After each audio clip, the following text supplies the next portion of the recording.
Kakalabas lang ni Noah sa kanyang sasakyan at didiritso na siya sa isang building kung saan doon niya imimit ang client na nakausap niya kanina sa cellphone. Gusto pa sana siyang samahan ng mga bodyguards niya, pero dahil medyo may katigasan ng ulo ng binata, kaya pinili niyang pumasok doon mag-isa. Nakakainis. Dinaig ko pa ang high school student dahil sa pagiging overprotective ni Dad. Naiinis niyang wika sa sarili habang niluluwagan ang kanyang necktie. Pagkasakay sa elevator, ay may nakasabay pa siyang isang lalaking naka-all black. Tinangnan niya pa ito dahil hindi siya sanay na may kasabay sa elevator. Pero dahil parabang hindi nakuha nito ang ibig sabihin ng pagtitig niya, kaya hindi na lamang din siya nagsalita.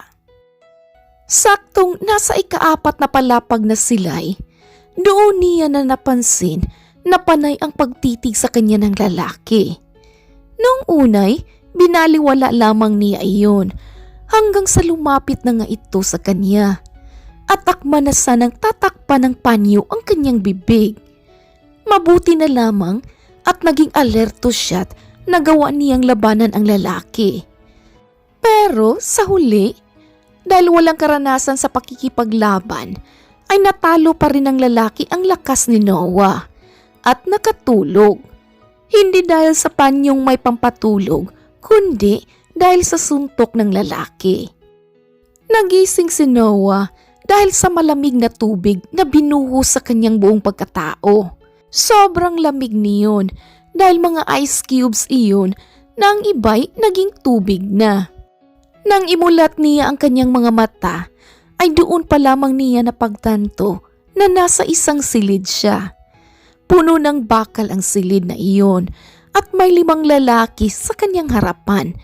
Kasali na doon ang lalaking nagbuhos ng tubig sa kanya na siya ring nakasabay niya sa elevator kani-kanina lamang. Bukod doon, nakaupo pala siya at parihas may tali ang kanyang mga kamay at paa, pati na ang kanyang bibig. Kitang-kita pa niya ang pagtawa ng mga lalaki sa harap niya at biglang tinanggal ang panyong nakatakip sa kanyang bibig. Sino kayo? Why am I here? Hirap pero naisabusis pa rin iyon ni Noah. Noah Elijah Garcia. Kay gandang pangalan, di ba? Kasing ganda ng buhay at namamayagpag mong pangalan ngayon.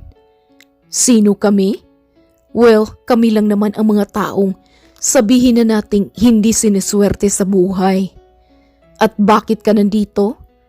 Nandito ka para magkapera kami.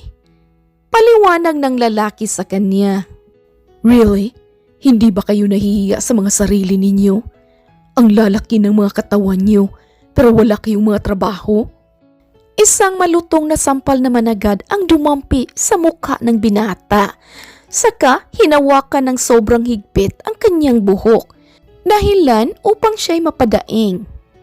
Wala kaming trabaho kasi napaka-demanding ng mga kumpanya niyo. Kung hindi lang sana kayo mga OA, idi sana walang masamang tao ngayon. Pero ayoko nang pag-usapan yan. Nandito na tayo eh.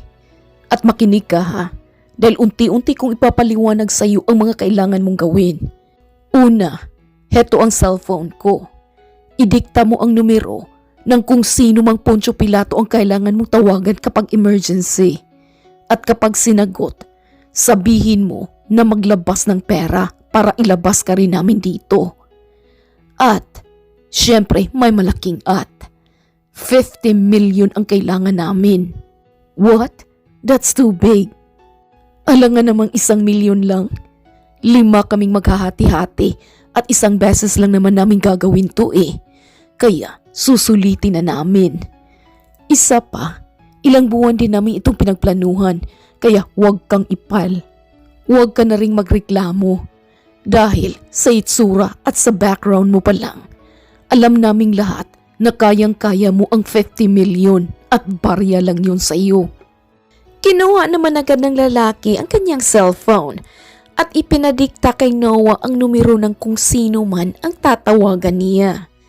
Sinagot naman ito ng kanyang sekretarya at sinabi niya agad na maglabas ng 50 million at wag na wag ipapaalam kahit kanino maski sa daddy niya. Iyon lang ang sinabi niya dito dahil ang address kung saan niya ihahatid ang pera ay ang lalaki na ang nagsabi. Rinig pa ni Noah na sinabi nitong kapag na-delay ng 1 oras o kahit 30 minuto man lang ang pagdating ng sekretarya nito, ay dadagdagan nila ang perang hinihingi nila. Nang matapos ang tawag, ay binalingan agad ng lalaki si Noah. Akala ko naman ang daddy mo ang tatawagan mo. Bakit hindi siya? Natanong pa nito sa kanya. Wala ka na dun. Ayaw ko lang mag-alala si dad. That's it. Okay, ikaw ang bahala. Wika nito at ibinalik ang panyo sa bibig ni Noah. Ilang sandali pa'y tumawag muli ang sekretarya ni Noah sa lalaki at sinabing nakapag-withdraw na siya ng pera at papunta na sa address na ibinigay nito. Kaya naman binigyan na rin nila ng bagong damit ang binata bilang pamalit sa basang-basa nitong damit. No, I'm not wearing that. I'd rather wear this. Pagmamatigas naman nito. Juicy ka din no. Hoy, para lang malaman mo, hindi ko pa yan na isusuot. Bagong bili lang yan sa Divisoria. Pero kung ayaw mo, idi wag. Manigas ka sa lamig. Tara na. Iyon naman ang ginawa ng mga ito. Naisip ni Noah na labanan sila pero dahil alam niyang wala siyang kalaban-laban sa mga ito kaya napailing na lamang siya. Hindi niya nga nakaya ang isa kanina, ang 5 pa kaya? Bukod doon, dala naman na ng kanyang sekretarya ang perang kailangan ng mga kidnappers kaya hindi na niya kailangang manlaban. Ngunit habang naglalakad palayo ay ganoon na lamang ang gulat nila. Nang bumalik sa loob ang leader nila at kabadong-kabado ang mukha. Oh, boss, anong nangyayari? Ngunit, imbis na sumagot, ay nilapitan lamang niya si Noah at sinuntok sa may tiyan. Gago ka, wala ang sekretarya mo sa baba, kundi mga pulis at army. Iba ka rin no, kaya mong pahintuin ang mga oras nila alang-alang sa'yo. Ibalik yan sa silid at ikulong. Utos nito na agad rin nilang sinunod. Kita niyang nag-iba ng direksyon ang leader, kaya doon na nakahanap ng tiempo si Noah na makatakas. Tinadyakan niya ang paa ng 2 taong nakahawak sa kanya at nang mawalan ito ng mga lakas ay doon na siya nagmadaling tumakbo. Hindi niya alam kung saan siya dadaan dahil wala din siyang malay kanina. Kaya hindi niya alam kung paano siya napunta sa lugar na iyon. Basta't takbo lamang siya ng takbo.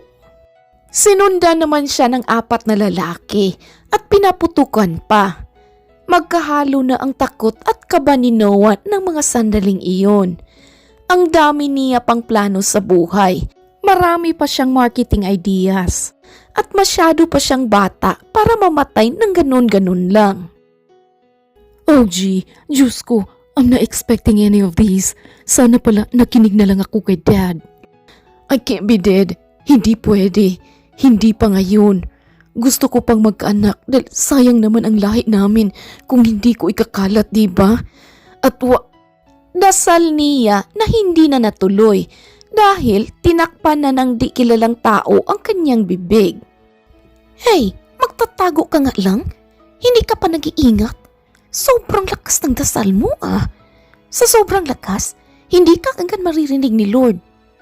Tinig ng isang babae bago siya bitawan. Nang lingunin niya'y, doon na nanlaki ang 2 niyang mata nang makitang naka-uniforme itong pang-army. Don't worry Mr. Garcia, you're safe now. Okay ka lang ba? Tanong pa nito sa kanya na hindi niya alam kung ano ang isasagot. Kung kanina kasi ay sobrang bilis ng kabog ng kanyang dibdib dahil sa kaba at takot. Ngayon, sobrang bilis pa rin ng kabog ng kanyang dibdib pero mukhang sa ibang dahilan na. May tama ka. Mukha nga. Mukha ngang may tama na ako sa'yo. Ano? Hindi. May tama ka sa tiyan mo. Noon pa lang napagtanto ni Noah na dumurugo pala ang kanyang tiyan dahil sa tama ng baril. Natamaan pala siya ng lalaki kanina habang siya'y tumatakbo. Pero hindi niya agad naramdaman dahil sa matinding takot at kaba. Nang makita ang mga umaagos na dugo, ay doon pa lamang niya naramdaman ang sakit at kirot niyon. Kita niya namang tumayo ang babaeng army at nilabanan pa ang mga lalaking dumakip sa kanya kanina. Ni mga putok ng baril ay hindi niya na narinig. Tanging ang pagtibok na lamang ng kanyang puso ang kanyang naririnig at kasunod noon ay ang pagdilim ng kanyang buong paligid. Nagising muli si Noah at nalamang nasa hospital na siya.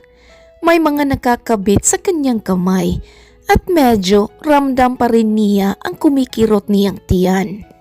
"I'm glad you're awake now, son. How are you?"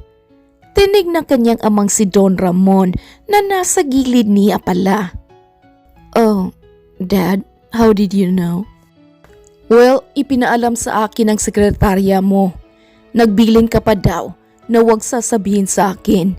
Pero ipinaalam niya pa rin sa akin para hindi daw ako magtaka sa malaking funds na mababawa sa kumpanya. Ako rin ang nagsabi na huwag niyang kitain ang mga kidnappers dahil tatawag ako ng mga pulis at armies. Alam mo, iho, pati mga bodyguards mo ay hindi nakitang lumabas ka ng building na iyon. Wala ka bang natatandaan kung paano ka nakalabas doon, anak?" I don't know, Dad. Wala na kasi akong malay noon eh. Kahit nasa elevator pa ako." "Oh, nasaan sila?" "Now, nakakulong na, including their leader named Elliot. Kilala pala silang kidnappers talaga at wanted na sa buong bayan." "Okay, good. Dapat lang sa kanila yun dahil mas pinili nilang gawin ang mali kaysa magtrabaho ng marangal." Dad?" "Yes, iho." "How about the female army? Where is she?" "Oh, I guess you're talking about Miss Deliva. You know what, she's loyal to her service as a female army. At kung gusto mo siyang pasalamatan, huwag mo nang gawin. Nagawa ko na yun para sa'yo kanina." "So, nagpunta din po siya dito? Sa hospital, Dad?" "Oo naman, hinintay niya ngang matapos ang operation mo eh. At nang maging okay na, ay nagpaalam na rin siya sa akin. Mabuti na lang daw at nasa bayan sila kanina nang tumawag ako." "Oh, you mean ikaw ang tumawag sa kanya, Dad?" "Oo, ako nga. Una kong tinawagan ang mga pulis at sunod ko siyang tinawagan. May kasama siyang 3 kaya isinama niya na rin kanina." "So, ibig sabihin, you have her personal number, right?" "Oo, kilala ko ang mommy at daddy niya. Kaya mataas din ang respeto sa akin ng batang yan." "Bakit mo? Wait, teka, don't tell me." Natawa na nga ang matanda dahil biglang naging pilyo ang pag-iisip niya. "Don't tell me, type mo si Miss Deliva."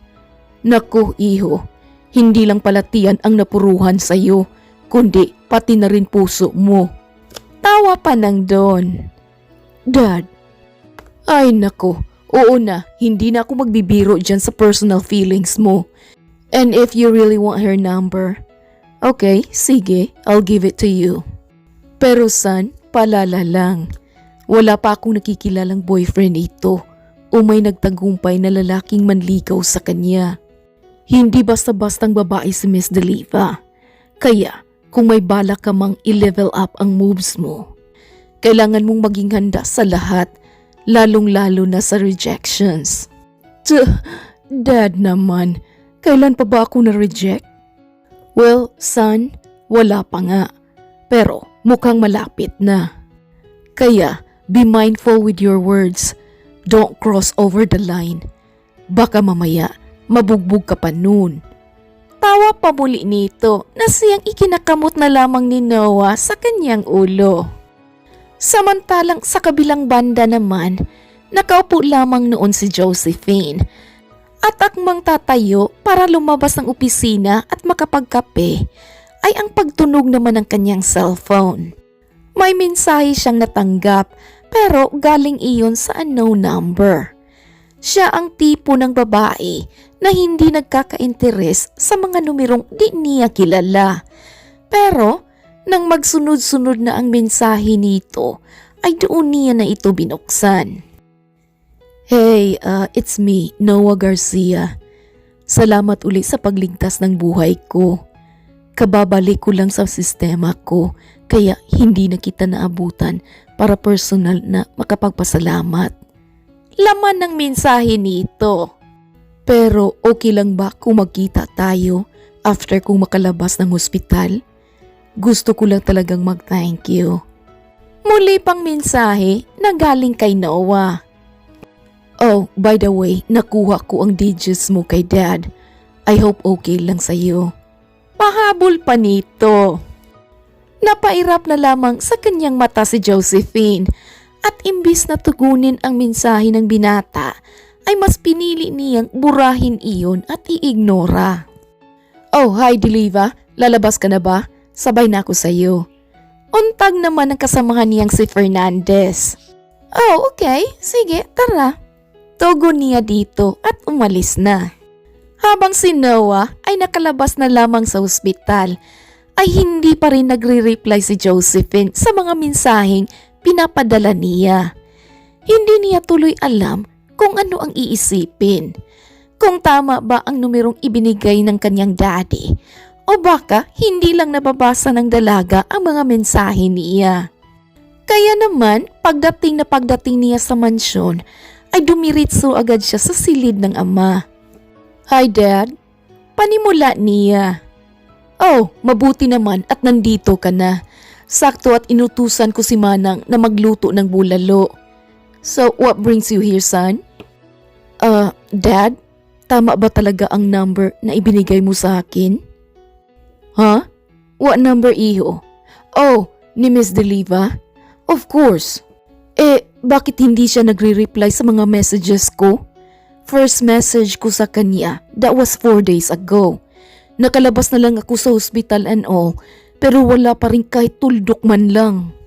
Natawa naman ang Don dahil ramdam niya ang frustrations ng kanyang Yuniko iho. Oh, gee. Okay, sige. Para matahimik ka na dyan, I'll try to call her now. Kapag sinagot niya ang linya, it means hindi ka lang talaga niya gustong replyan. But Dad, nagpakilala naman ako at alam niyang anak mo ako. And what now? Valid na ba yun para i-entertain ka niya? Kagustuhan at desisyon niya na iyon son. Okay, wait, I'll call her now. Tinawagan agad ni Don Ramon si Josephine at wala pang 4 na segundo ay sinagot na nito agad ang linya na siyang ikinatawa ng mahina ng matanda. Kinumusta lamang niya ang dalaga bilang alabay at tinapos na agad ang kanilang pag-uusap. Matapos niyon ay natatawa niyang tiningnan ang anak na si Noah. Okay, ngayon alam mo na ang sagot sa mga tanong mo. You're not her type. Dad, I am me. I am Noah Elijah Garcia. Wala pang nagre-reject sa akin, na even her. Aba, son, huwag kang overconfident. I told you, kakaibang babae si Miss Deliva at hindi siya ang tipo ng babaeng malambot ang ilong. But if you really like her, tell her and make some effort. Sabi mo nga diba, ikaw si Noah Elijah Garcia, kaya huwag kang magtago sa pamamagitan ng text messages. Napaisip naman ang binata sa sinabi ng ama, kaya kinabukasan ay agaran niyang pinuntahan si Josephine sa opisina nito. Pero pagdating ay nabigo pa siya nang malamang nakaalis na pala ito at nasa bahay na. Pinuntahan niya rin agad ang nakuha niyang address kung saan nakatira ang magandang army. Pero pagdating ay wala na daw ito doon, sabi ng gwardya. Dahil umuwi lang ito at nagbihis, saka umalis agad. Jeez. Lord, tulungan mo naman ako sa babaeng to. Alam kong hindi ako reliyoso, pero kapag nakapasa lang ako sa taste niya, linggo-linggo na po akong magsisimba. Wika niya pa. Naghintay siya ng ilang oras sa labas ng bahay ni Josephine. Pasado 7:00 na nang dumating ito, sakay ang big bike nito. Kaya doon na bumaba si Noah at hinarap ang dalaga. Where on earth? Where? Hindi niya natuloy ang sasabihin nang tutukan siya ng baril ng dalaga. Nang mamukaan niya naman ito, ay doon na nito ibinaba ang baril. Oh, I'm sorry. Ano ba kasing ginagawa mo dito at this hour, Mr. Garcia? Oh gosh, nabigla ako dun May 40% trauma na ako sa mga ganyan. Pero ignore. Nandito ako para makita ka at makausap ka. Nauutal pa niyang sambit. Why? Oh, gusto ko lang sanang itanong kung natatanggap mo ba ang mga messages ko. Oh yeah, natatanggap ko naman. Okay, great. Binabasa mo naman ba? Nope. Ang first 3 messages mo lang ang binasa ko. Ang iba, matik delete na. What? I mean, ano? Bakit mo naman binubura nang hindi man lang binabasa? Kilala mo naman ako, right? At may contact kayo ni Dad? Oh yeah, dahil your dad's a family friend. Isa pa, malaki ang respeto ko sa dad mo. Pero hindi ibig sabihin nun, i-entertain na kita. Ibang topic ka na. But why? Ano bang ayaw mo sa akin? Gwapo naman ako And just so you know, wala pang babaeng nag-iignora sa akin. Kaya masakit sa pride ko ang ginagawa mo. Oh, that's why you're here? Yeah, sort of. Please don't ignore me. Gusto ko rin mag-thank you sa iyo for saving me. Oh my goodness, you know what? Ilang beses ka nang nag-thank you, Mr. Garcia. Enough na yun. Pero hindi mo pa sinasagot ang thank you ko. Bakit? Tanong ba yun para sagutin ko? Isa pa, nagpasalamat na rin ang dad mo sa akin, kaya okay na.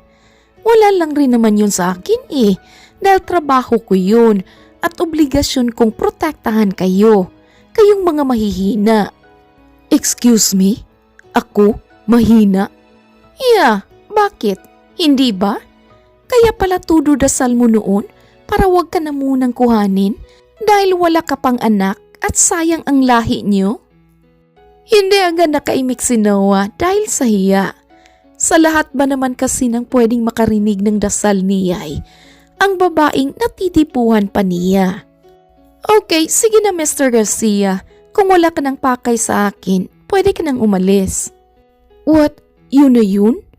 Ilang oras akong naghintay sa'yo dito, tapos pauuwiin mo lang ako agad? Bakit? Sino ba kasing may sabi sa'yo na maghintay at pumunta ka dito sa bahay? Dad mo lang ang kilala ko. But you're a total stranger to me. Kaya nga nandito ako para mas makilala mo pa. Sa susunod, magdadala na ako ng laptop at projector para maipresent ko sa iyo ang purpose ko dito. Okay, sige na. Mr. Garcia, umuwi ka na. I also need to rest. Nope, hindi. Tutal, nandito na rin naman ako at mukhang nasa loob ang daddy mo. Papasok na ako. Hoy! At bakit ka naman papasok, Aber? Pinapasok ba kita? Alam mo, napaka-harsh mo sa gwapo mong bisita Kaya nga hindi mo ako pinapapasok. Kaya papapasukin ko na lang ang sarili ko. At para malaman mo, totoo ang pakay ko sa'yo dito. Kakausapin ko ang parents mo dahil liligawan na kita. No, hindi ako nagpapaligaw. Idik ngayon, iibahin na natin ang muto mo. Let's go. Hinawakan nito ang kamay ng dalaga at sabay nang pumasok sa loob. Hindi na rin nakareact agad si Josephine dahil sa gulat. Nang makabalik sa kanyang diwa, ay doon niya na tinapakan ang paa ni Noah na siyang ikinasigaw naman nito. Aray, Mas may iaaray ka pa dyan kapag hindi ka umalis. Guard, anong ingay dyan sa labas? Oh, Josephine anak, nandito ka na pala. Sino itong... Oh, Noah, iho? Ngiting wika ng mami ng dalaga, sabay beso kay Noah. Nabigla pa si Noah dahil kilala siya ng ina ng dalaga.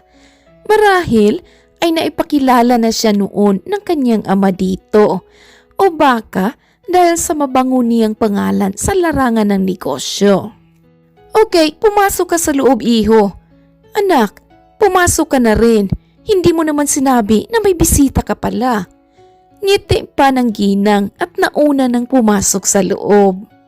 Napatingin naman si Noah sa dalaga na nooy sobrang sama na rin ng tingin sa kanya. Oh, bakit ganyan ka makatingin sa akin ngayon? Para mo naman akong kakainin ng buhay Hindi lang kita kakainin, ililibing pa kita ng buhay. Wika nito at nauna na sa kanyang pumasok. Napatawa naman si Noah kahit medyo sumasakit pa ang paa niya dahil sa pag-apak ni Josephine dito. Nang makapasok ay nagtungo agad sila sa kusina at kumain.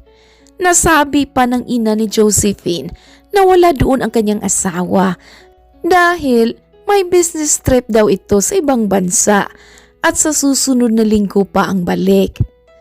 Marami silang napag-usapan at marami ring naging tanong ang ginang kay Noah mismo. Sinagot naman iyon lahat ng binata hanggang sa umabot na sa tuksuhan ang lahat. Ay nako, alam mo ba iho? I've heard lots of positive news about you. Proud na proud nga ang daddy mo lagi sa tuwing ikinakwento ka niya sa amin ng daddy ni Josephine. Kaya siguro nagtataka ka kung bakit nakilala kita. At alam mo din ba iho, ikaw ang gustong gusto kong lalaki para dito sa anak ko. Ma'am, pagsabat naman ng dalaga dahil ramdam niyang masyado ng maraming naisabi ang ina sa binata.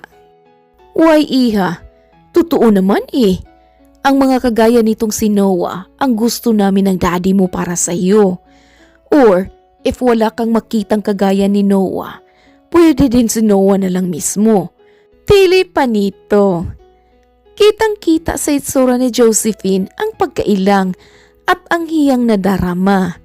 Kaya doon na rin sinamantala ni Noah ang pagkakataon at siya na ang nagsalita. Don't worry po tita, kaya nga po ako nandito para sana hingin ang permeso niyo ni tito.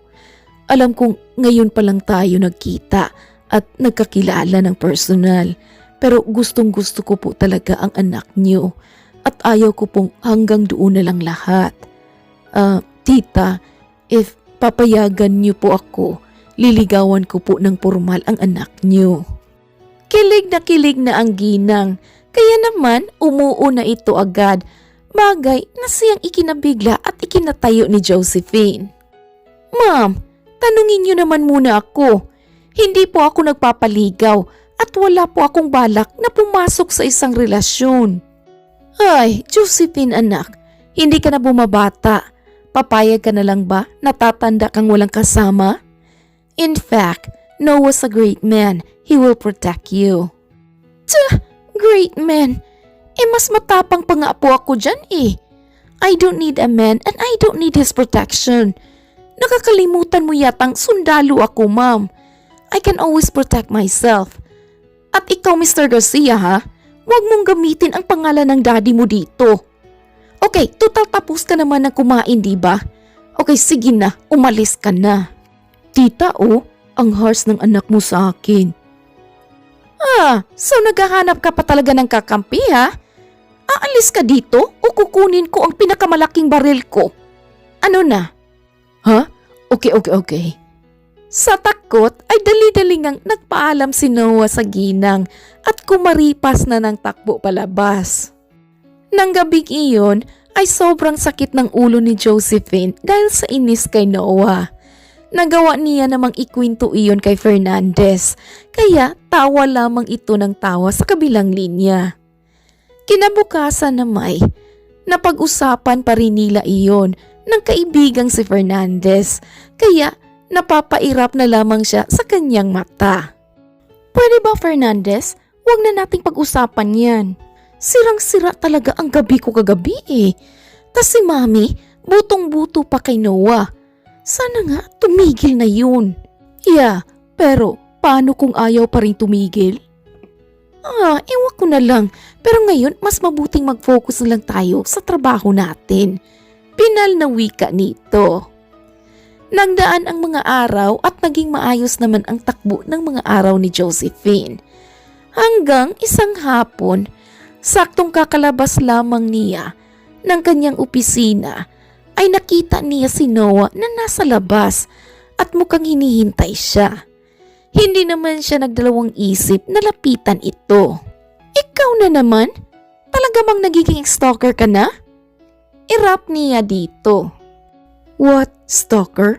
Sino bang tinutukoy mo? Ako? Oh, wait. Akala mo siguro ikaw ang hinihintay ko dito, no? Di Ismid niya sa dalaga na ikinahiya naman nito. Pansin ni Noah ang pagyuko ni Josephine, kaya natawa siya at ginulo ang short hair nito. Oh, just kidding. Siyempre, wala na akong ibang hinihintay dito, kundi ikaw lang. Sweet at romantic ang pagkakasabi niyo ni Noah, kaya mas lalo siyang gumwapo ng mga sandaling iyon. Ikaw talaga, selosa ka din pala, no? Parehas pala tayo. Huwag ka nang magselos. Nagbibiro lang ako kanina. What? Napaka-feeling mo talaga, no? Ang hangin sa katawan mo, kasing lakas ng hanging amihan eh. Mr. Garcia. Noah, huwag mo na akong tawaging Mr. Garcia. It's too formal. Masanay ka na sa Noah dahil sooner or later, iyan na lang ang itatawag mo sa akin. O baka mas gusto mong babe, baby, honey, sweetie, o kahit ano pang gusto mo. Sa mga sinasabi mo, nasusuka na agad ako eh.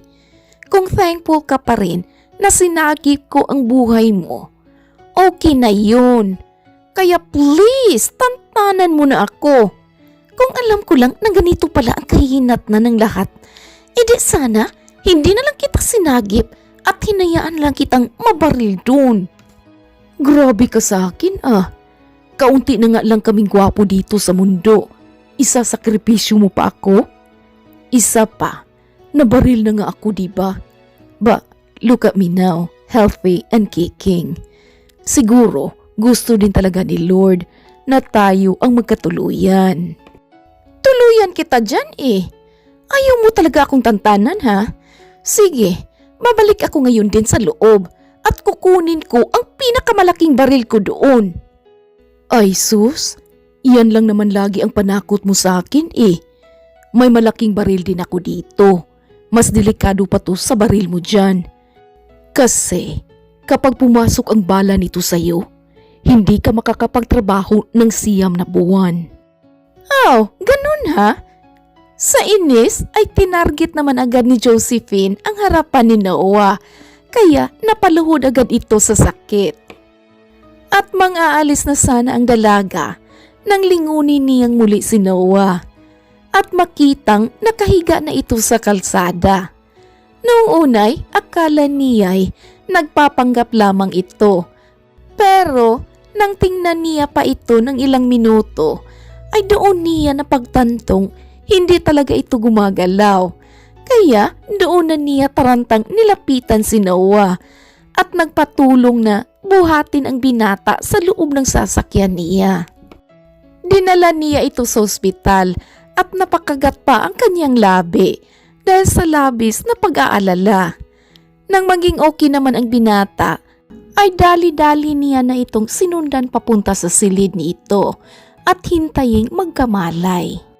Nang magising naman ito at diretsong napatingin kay Josephine, ay ngumiti agad ito ng pagkatamis-tamis. Paano mo pa nagagawang ngumiti dyan ha? Nasa hospital ka na nga oh. Pagsusungit pa rin ang dalaga dito. What? Nagsusungit ka pa rin? Siguro nga mahina ako dahil sa tadyak mo lang naimatay agad ako eh. So, anong sabi ng doktor? Baog na ba ako? Hindi na ba ako magkakababy sa'yo? Ay nako, kung hindi ka lang talaga pasyente, nasapak na kita eh. Pero seryoso, Mr. Garcia, or kung gusto mong Noah na ang itawag ko sa'yo, tumigil ka na. Hindi nga sabi ako nagpapaligaw eh. Oh, come on. Just please, give me a chance, Josephine. Hayaan mo muna akong patunayan ko ang sarili ko sa'yo. At kung ayaw mo talaga o may makita kang red flag sa akin, titigil na ako. Please, hayaan mo muna ako. Hindi agad nakaimik si Josephine dahil nag-iisip pa siya ng isasagot. Kung sa bagay, marami na ring pinatunayan sa buhay si Noah at kilala niya naman ang daddy nito at kilala rin ng mga magulang niya kaya hindi na sila nalalayo sa isa't isa. Medyo mahangin man at lampas hanggang langit ang confidence nito, pero ramdam niyang mabait at sincero ang binata. Kaya naman, ng araw na iyon ay umuuna si Josephine na siyang labis namang ikinatuwa ni Noah. Simula din noon ay nagsimula na sa kanyang diskarte si Noah. Tinupad niya naman ang ipinangako niya sa dalaga na formal siyang manliligaw at ang lahat na gagawin at magiging lakad nila ay ipapaalam nila sa kanilang mga magulang. Noah, medyo naiilang pa rin talaga ako eh. Kasi hindi ako sanay sa mga ganito.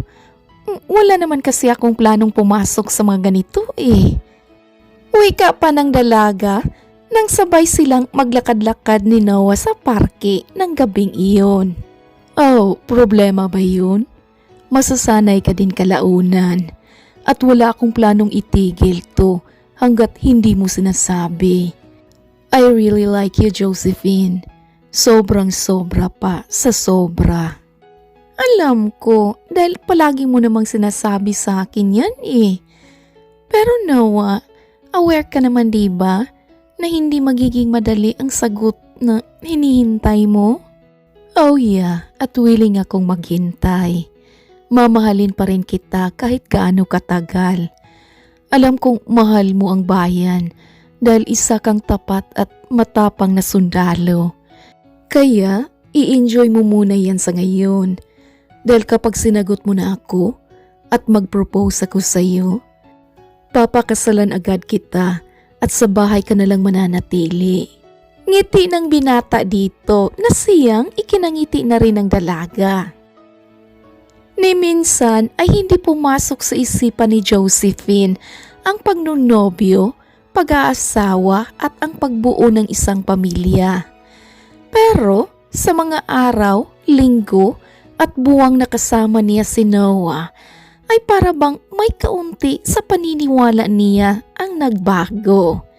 Na para bang excited na siyang magkaroon ng mini-me. Believe din naman siya kay Noah dahil sa lahat ng nagtangkang manligaw sa kanya ay ito ang hindi sumuko at talagang pinanindigan ang kagustuhan niya.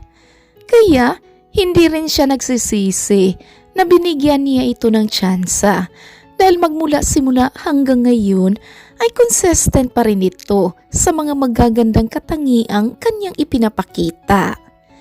Talagang unexpected din para sa kanya ang lahat dahil hindi rin niya lubos na aakalain na ang tigasin niyang puso ay magiging pusong mamon.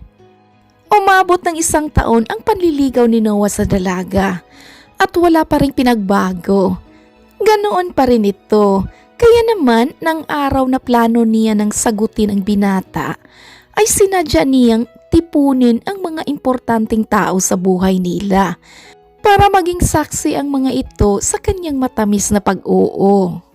Wala namang mapagsidlan sa sayang na darama ni Noah at ang kani-kanilang mga magulang dahil sa wakas ay nauwi na sa pagmamahalan ang lahat.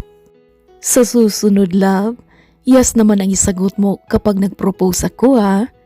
Mangiyak-ngiyak na wika ni Noah dito. Oo naman. But for now, let's enjoy what we have and what we are muna.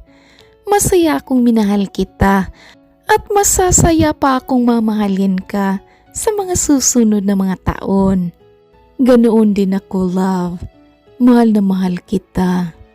Mahal na mahal din kita. Wika nito at ginawaran ng halik ang isa't isa. Naghiyawan ang mga taong nakasaksi sa araw na iyon at halos lahat ay hindi na rin makapaghintay na masaksiyan muli ang ganoong klaseng senaryo. Pero gusto nila sa susunod, proposal na. Hindi pa Manila na pag-uusapan ang tungkol doon dahil mas pinili nilang mag-enjoy muna sa kung ano ang meron sila ngayon. Pasasaan ba't darating din sila sa kasalan. Pero ngayon, gusto muna nilang mag-ipon, mag-enjoy bilang girlfriend at boyfriend at i-explore ang iba't ibang panig ng mundo na sila lang muna. Well, pretty soon, gagawin pa rin naman nila iyon. Pero, kasama na ang kailang little one. The end. Okay mga kakulay, I hope you enjoyed this beautiful story. Ang cute naman ng love story nila. Ay, ay, ay. Alright, if you enjoy, please like, comment, share, and subscribe. Thank you my co-author, Regine. Thank you all my subscribers and listeners. This is Ethel McMenamin saying, bawat buhay ay may kulay. Thank you and take care. Daghan kayong salamat. See you sa next story. Oh, I got one blooper. Hindi ko dinidelete para you can hear me laugh. Kasi kapag pumutok ang bala nito sa iyo, hindi ka na makapagtrabaho. Nagsiyam na mo.